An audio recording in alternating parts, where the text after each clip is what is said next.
Hey, what's up guys? I hope you're having an amazing day. And today I was planning on doing like a cool edit with the Stampede with some drone shots, you know. And, well, when I was getting out the Stampede this morning, the front wheels are completely locked up. And down there in the drivetrain, I think it's called, there, you can see those pieces are completely rusted together down there. So, in other words, I don't really want to fix this right now. I just want to go outside and have some fun. So let's go test out the 3 ways you can fly your DJI Spark. Alright, let's go. Oh, sunny day.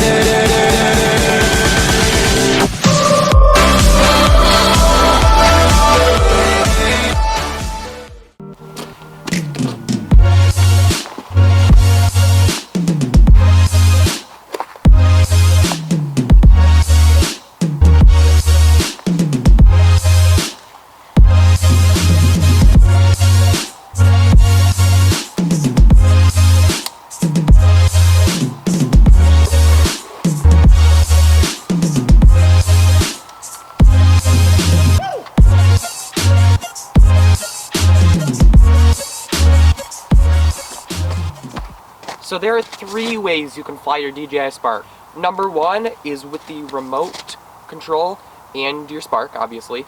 And what you do is you put your mobile phone right in the remote, just to see the live view of your camera and all settings. Number 2, you can fly your DJI Spark with just your mobile phone and the Spark, using virtual joysticks on your phone screen. And number 3, you can fly your Spark with hand gestures, meaning the sensors will pick up your hand, and it'll basically follow your hand and follow certain directions. So let's try each one of those methods out, and I'll give an explanation of each one. Something I found confusing at first is there are actually 2 Wi-Fi networks for your Spark. One is on the back of your remote. It shows the network and password for it. And the one on your remote is so that you can fly with your remote. So this network is just for when you're using your remote to fly your Spark. And that was kind of confusing because at first I connected to the other Wi-Fi network, and that is actually, if you take out the battery, it is right under the battery. So kind of a weird spot. I would have never thought to look there, but it has a different network and a different password. So that is for just controlling the drone with your virtual joysticks on your phone. So the easiest way to do gesture control is actually grab your remote, connect it to the Wi-Fi, and then go to your DJI Go 4 app. So when you're in the DJI Go 4 app and you're ready to fly, you want to take it off, and I'm just going to use the automatic takeoff right now.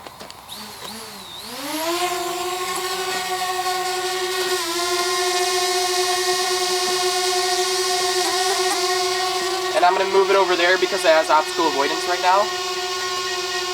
But what I'm going to do is you're going to click the remote button and you press agree. And as you can see on the bottom right corner, it says gesture. So you tap on that, and then it's automatically in gesture mode.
So in my opinion, the method I just showed you is the easiest way to fly gesture control. It's a very fun mode. I don't know how much I'll be using it, but it's definitely fun to play around with. The next mode is with just the smartphone. So right now I'm going to show you how to do that. So when you go from using your remote controller to your phone, what you do is you don't turn on your spark yet. Set the remote aside, turn everything off. So you go into the DJI Go 4 app. You press enter device, and then connect to aircraft's Wi-Fi, and then aircraft without RC. And it'll tell you to put in a battery, which I've done. And then next, start the aircraft. So press and hold the button, and then wait until you hear the chime. Okay, there we go. And what you're going to do is press next, and then you're going to scan your QR code on your case. So, let me get that real quick. Okay, so the QR code did not work. The QR code, sorry. So I'm going to do it manually from the settings. I've heard it not work before, but I haven't had this issue. I've never tried to connect to it. It's my first time, sorry about this. So I'm going to settings right now. Wi-Fi, and you find your network, and here it is, the 4D64, and then you press that, and then you get your password. It's usually pretty easy. Alright, so I just put in my password, I press join, and it's currently connecting. So for now you can set down your case, and it is connected, it looks like. Yep. So now what you do, go to your DJI Go 4 app and let it boot up. When you're in, it'll go, looks like it goes directly in, and you have your virtual joysticks, and you're ready to have fun. This is how I like to feel.